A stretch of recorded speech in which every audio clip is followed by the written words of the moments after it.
오늘은 저희가 부쩍 상담이 늘고 있는 지하철이나 버스 안에서의 강제추행 사건에 대해서 이야기해 보려고 합니다. 공중 밀집 장소, 이렇게 버스나 지하철 같은 경우에 이루어지는 같은 경우에는 훨씬 더 엄하게 처벌되고 있습니다. 만약에 미성년자를 대상으로 했다고 하면 훨씬 중하게 보고 상황이 심각해지겠죠. 피해자들의 마음을 보면 그 피해 사실에 대한 기억 자체가 너무 끔찍하고 이걸 생각하기조차도 싫은 거예요. 그래서 연락을 하거나 이걸 통해서 돈을 받고 이런 거 자체가 싫어서 아예 연락하지 마세요 라고 하는 경우가 굉장히 많습니다. 일반적인 성범죄 사건의 합의율이 저희 기준으로 한 90% 이상은 합의를 한다고 치면 지하철, 버스 이런 강제추행 사건은 합의가 굉장히 어려워요. 합의 성공도가 한 70% 정도 되는 것 같아요. 만약에 내가 안 했다고 하면은 큰 틀에서 부인하는 전략 방향이 두 가지가 있는데, 1번 나는 안 했다, 다른 사람의 가능성을 배제하지 못한다. 네, 안녕하세요. 자유롭게 하면 하진구 변호사입니다. 네, 오늘은 저희가 부쩍 상담이 늘고 있는 지하철이나 버스 안에서의 강제추행 사건에 대해서 이야기해 보려고 합니다. 내가 정말 실수로 순간적인 충동을 이기지 못하고 상대를 만졌거나, 아니면은 정말 흔들리는 와중에 살짝 터치했는데, 또는 내가 정말 아무것도 안 했는데 이렇게 억울하게 의심돼서 고소돼서 조사를 받으러 가야 되는 경우가 많이 있거든요. 그 경우에 대해서 내가 어떻게 대응해야 될지를 좀 단계별로 이야기를 드릴게요. 일단은 일반적인 강제추행죄는 폭행 또는 협박으로 다른 사람을 추행해서 성적 수심을 느끼게 하는 경우에 성립하는데, 보통 10년 이하 징역 또는 1,500만 원 이하의 벌금에 해당합니다.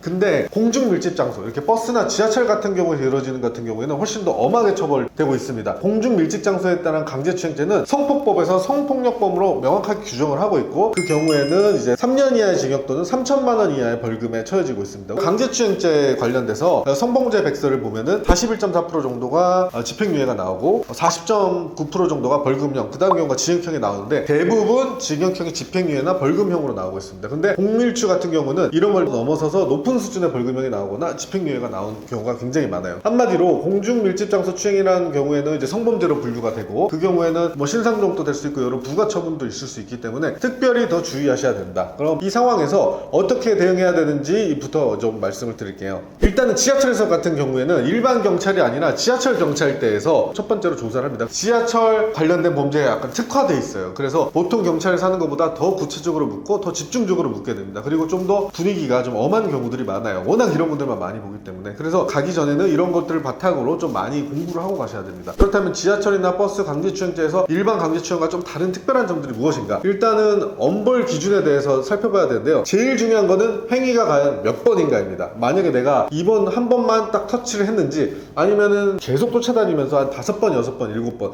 이렇게 시간대를 맞춰서 쫓아다녀서 여러 번 추행했는지, 이런 것들이 굉장히 중요해요. 그리고 이게 만약 여러 번이라면 동일 인물에 대한 것인지 아니면은 그때 다른 사람에 대한 것인지가 또 다른데, 이제 동일 인물에 대한 거라고 하면은 이제 피해자에 대해서 반복성에 따른 피해가 굉장히 크기 때문에 더 엄하게 봅니다. 근데 만약에 동일 인물이 아니라고 하더라도 아무나에 대해서 이렇게 할 수 있는 거잖아요. 그렇기 때문에 대중에 대한 위험도가 더 높게 본다는 이런 차이점이 있습니다. 세 번째로는 순간적으로 이렇게 잘못된 충동에 의해서 한 건지, 아니면 계획적으로 오늘은 내가 첫째 날이기 때문에 해야겠다 뭐 이렇게 했는지, 아니면 어떤 특정 스타일의 여성에 대해서 해야겠다 이렇게 했는지, 이런 충동적인지 계획적인지에 따라서 또 달라지고, 또 네 번째로는 이제 추행 행위가 어떤 건지, 이런 행위 토양을 많이 봅니다. 예를 들어 어깨 부분을 잠깐 터치를 했다거나 팔꿈치끼리 닿는 행동을 했다거나, 이런 게 이제 좀 그나마 경한 건데, 이제 좀 중한 걸로 간다면 뭐 엉덩이를 만진다거나 가슴 부위를 만진다거나 이런 것들로 갈수록 이제 중하게 되는 거죠. 그리고 또 많이 있는 게 팔꿈치로 이제 가슴 부분이나 아니면은 허벅지로 여성의 엉덩이 부분을 터치한다거나 갖다 대는 거, 이런 것들도 이제 좀 중하게 보는 거거든요. 마지막으로 또 요즘에 많이 늘어나고 있는 게 이제 피해자의 나이예요. 만약에 미성년자를 대상으로 했다고 하면 훨씬 중하게 보고 이제 상황이 심각해지겠죠. 이런 5가지 측면에 대해서 살펴봤을 때,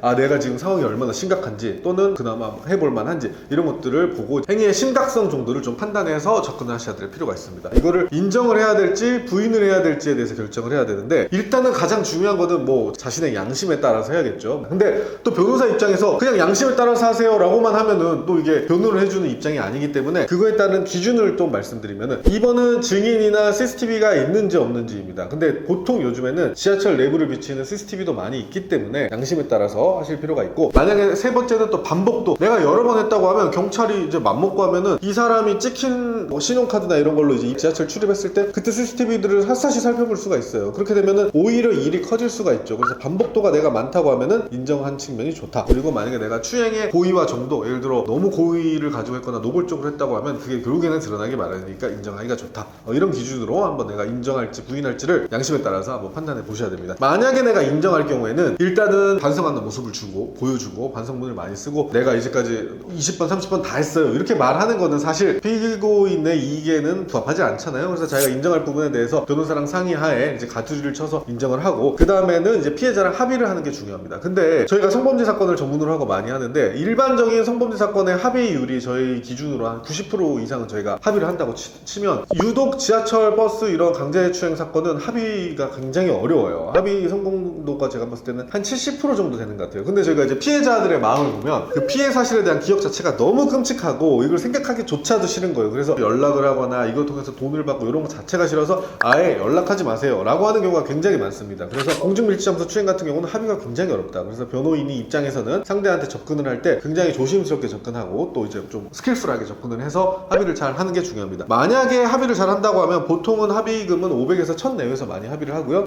정말 높은 합의 금액 같은 경우 2000, 3000도 있지만 보통 500에서 1000 내에 합의를 하고 정말 잘 하고 엄벌탄원서가 아니라 이제 합의서 처벌 bonon서를 받고 그다음에 양형 자료를 잘 준비하면은 정말 잘하면 기소유예가 나오고 아니면은 낮은 단계 벌금형이 나오게 됩니다. 만약에 이렇게 인정을 하는 경우에는 이제 피의자의 나이나 하는 일 이런 것들 그다음에 충동성 그다음에 재범 가능성 이런 것들이 이제 종합적으로 평가가 돼요. 그래서 정말 잘하면은 기소유예가 나올 수도 있다. 아니면은 벌금형이 많이 나온다. 근데 내가 정말 이걸 하지 않았어요. 내가 정말 부인하고 싶고 너무 억울하다. 이런 경우에는 정말 체계적으로 준비를 해야 됩니다. 내가 당시에 있었던 구체적인 기억들을 다 적어야 돼요. 몇 시 몇 분에 이거를 찍고 들어가서 처음에는 어디에 있었다가 그 다음에는 뭐 자세를 어떻게 하고 있다가 어디에 서 있었고 그 여성이 어디 있었고 사람이 얼마나 많았고 이런 것들을 구체적으로 기억을 해야 돼요. 그래서 결국에는 여성은 만졌다고 하고 나는 안 만졌다고 하기 때문에 이 기억에 따른 이 주장은 당연히 다를 것이고 그러면 그 주변 상황을 누가 더 잘 기억하느냐에 따라서 전체적인 진술의 신빙성이 달라지는 거기 때문에 이런 부분에 특히 신경 써야 됩니다. 여기에 보이는 저희가 이제 무죄 판례 같은 경우는 여성의 진술이 처음에는 지하철 안에 사람들이 많았다 했다가 나중에는 또 별로 없었다 이런 식으로 진술이 오락가락해서 결국에는 이제 무죄가 나온 거거든요. 그런 것처럼 구체적인 기억에 따른 것을 정리를 하는 거가 가장 중요하고 당시 자세도 시간 선서에 따라서 좀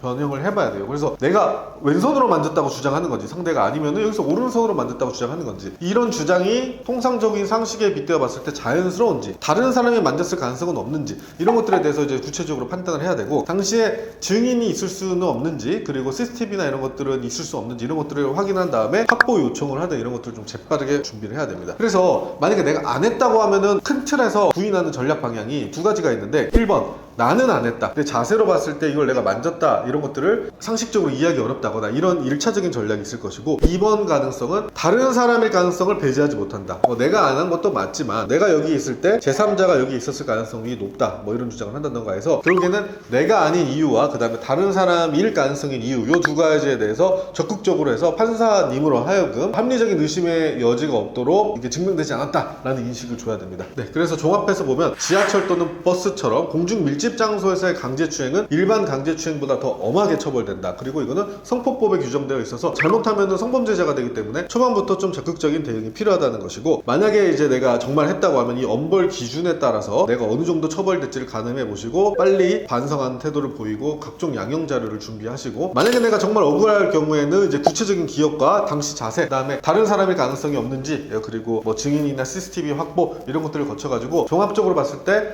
경찰이나 검찰 또는 판사님으로 하여금 합리적인 의심의 여지가 없을 정도 증명되지 않았다 이런 인식이 일관되게 진술 준비하는 것이 중요하다. 이 점을 꼭 명심하셔가지고 최근에 억울하신 분들이 있잖아요. 이런 걸 통해서 억울한 일이 없도록 최선을 다하시길 바라겠습니다. 네, 감사합니다.